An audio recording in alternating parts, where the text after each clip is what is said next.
Hi guys, this is Elizabeth Quam from Engedi Grove. I should get some bookshelves behind here or something, like a little bit of artwork or whatever to make myself look more professional. But I wanted to talk to you about my meeting with RFK Jr. So I went to our Iowa assembly to help promote him to get RFK Jr. to get on the ballot here in Iowa. And it was fantastic. I really enjoyed meeting some farmers there, regenerative farmers, and I really enjoyed my conversation with them. And I also got to meet and ask Robert Kennedy Jr. Basically, I gave him that packet of information like I told you guys about last time, and I really want to hear your comments because I feel like my channel's little, so I get to engage with my public a little bit more. But I said, I want you to read this packet. And, well, first of all, they told us not to bring up anything to give to him. So I kind of broke that rule, but I wanted to show him the picture of Nayeli that I had, and so that he can put a picture to what I'm communicating. But I told him, I said, I won't talk to you about what's in this packet, but I would really love for you to read it. And I really want to know, are you going to get functional medicine on the scene of standard healthcare? And he said, yes, of course. And Dr. Hyman's heading that up. So I am very encouraged because a lot of people need a lot of help. And I feel like they would get it if Robert Kennedy was able to become president. So, and no, I feel a lot of pushback in some ways, like, oh, well, the politicians, they're not Jesus, from Christians. Okay, so I'm a Christian, but like that's kind of like the genre, like, oh, you're gonna, and whereas, yes, that's true, voting for who you believe will help the public the most and have lasting wonderful effects. I also included an email that Seneff, Dr. Stephanie Seneff, include, and I printed off the chapter that she also included about how mold synergistically works with glyphosate, and glyphosate disrupts sulfur pathways, which are often found in the autism. Well, in that chapter that she had written, she spoke about leukodystrophies. She's like, this is a very big thing to mess up. Just look, for example, at those with leukodystrophy. That's a big deal because, and if you think about it, and there are deficiencies, but that does not mean that they can't be more deficient. So push down. So you have a deficiency, and mold toxicity and sulfur, messing up sulfur pathways, can come in and suppress an already suppressed enzyme and other enzymes that they're not looking at. If they're only looking at one enzyme, they're not looking at the bigger picture. It can suppress hormones. It can suppress or it can elevate certain hormones like estrogen. It can lower certain hormones like estrogen. It is a hard thing. It dysregulates the body. Mold toxins dysregulate the body. Okay, let me be more pointed. Okay, we've got these children with leukodystrophy, of who are the very most vulnerable to sulfur pathway disruption, of which glyphosate does. And let me give you reference points. These were first described in 1980, and we know that glyphosate was first started to be used widely in 1974. We also took iodine out of bread, so we don't iodize bread. We now bromate it, which is triple whammy bad, because there are people that are accumulating more bromine, and I think genetically we have a different propensity to accumulate it more than others. So we have these issues, and then we have these children who, although all of them are rare, the leukodystrophies in general, they are collectively common, so common that they happen in 1 in 7,000 children. And I'm not talking about autism, which is, it is hard, but they can live a full life. No, these children die quickly, 3 to 5 years, and they are dead. Yeah.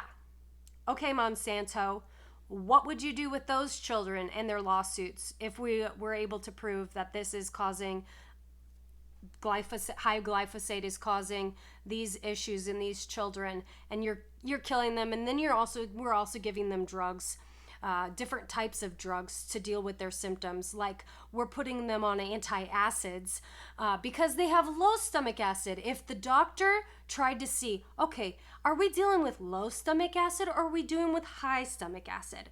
Because our stomachs oftentimes have low acidity, not non-acidic, but not acidic enough for the enzymes to work in our digestion. There's a dysregulation. And when we don't have enough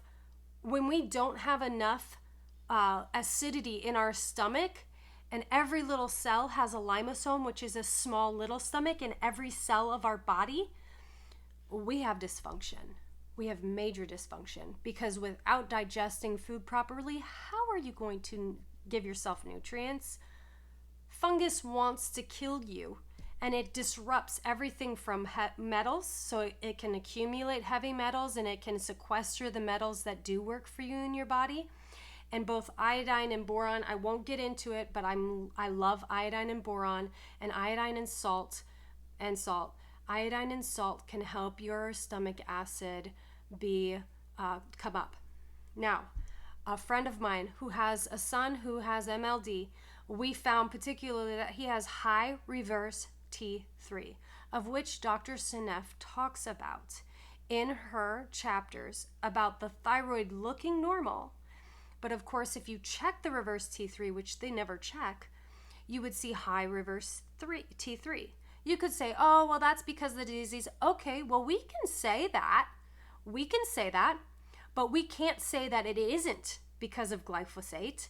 And we can test glyphosate, but there's issues with that testing too, depending on what it is, because your body can sequester these toxins and not release them.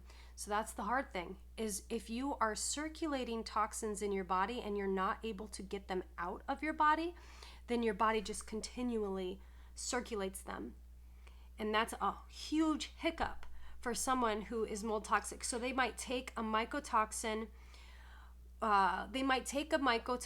test and just see that constant circulation and not be able to see it in the urine. So that's a difficulty.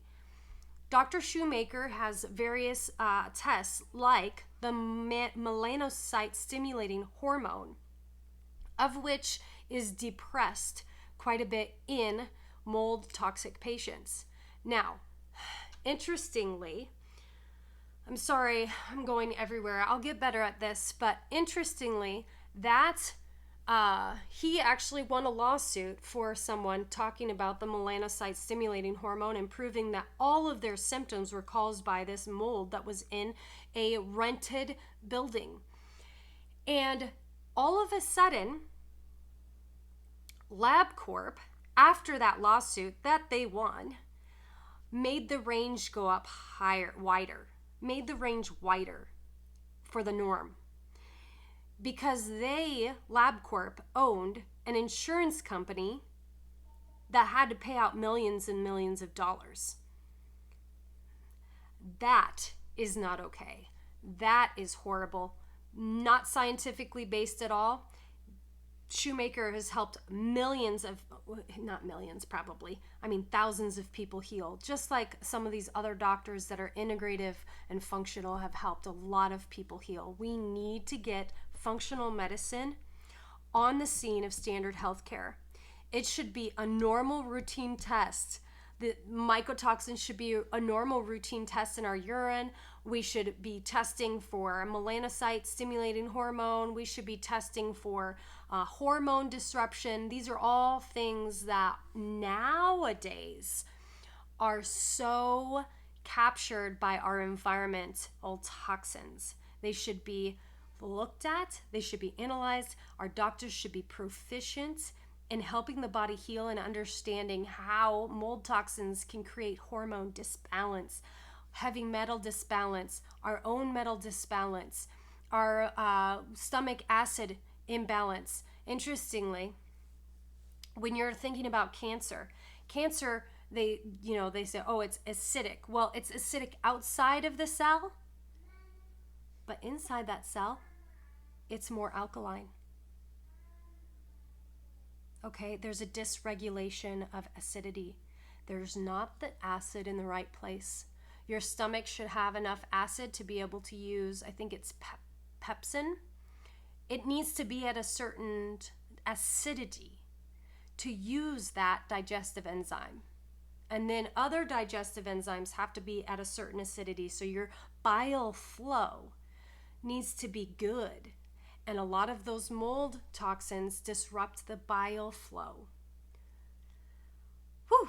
Okay, so I probably thoroughly confused everyone. Basically, I'm really excited that Robert F. Kennedy Jr.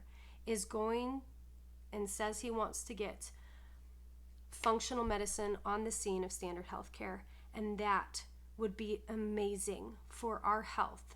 We need to be healthy to be productive. We need to be healthy to have passion for hobbies even. We need to have good health to thrive. We can do it. I want RFK Jr. for president, and I want him to come to my house. So Robert F. Kennedy, if you are seeing this, I want you to come to my house to do an interview with me. And I know that's a big thing to ask, but I would love for you to come. Thank you.